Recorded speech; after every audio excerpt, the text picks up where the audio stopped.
Hello साथीहरू नमस्ते। तपाईहरु सबैलाई मेरो युट्युब च्यानलमा स्वागत छ।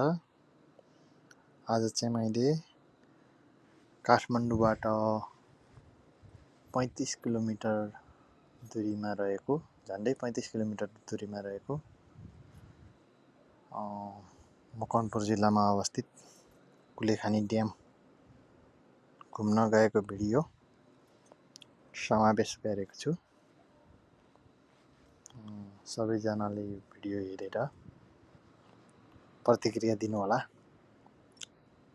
तपाईको यो हाम्रो देश नेपाल प्राकृतिक सुन्दरताले अनुपम देश हो।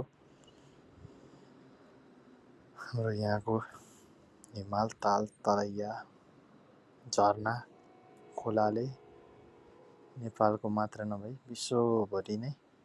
विश्वभरिका नै मानिसहरूलाई आकर्षित गरेको छ। कुलेखानी घुम्न गइसकेपछि चाहिँ कुलेखानीबाट नजिकै ड्यामबाट नजिकै रहेको एउटा झरना मोहिनी झरनाको नामले प्रख्यात झरना पनि घुम्न पाइने अवसर मिल्दो रहेछ। हामी चाहिँ मोहिनी झरना पनि गयौँ। रमाइलो छ। यो गर्मीयामको लागि घुम्नको लागि एकदम राम्रो ठाउँ हो। झरनामा गयो नुहाउन पनि सकिने।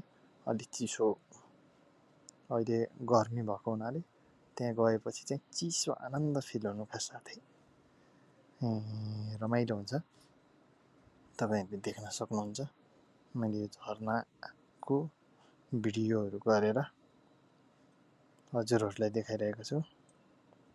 सबैजनाले हेरेर इन्जोय गर्नु होला र घुम्न पनि जानु होला। राम्रो छ। बाटो पनि राम्रो छ।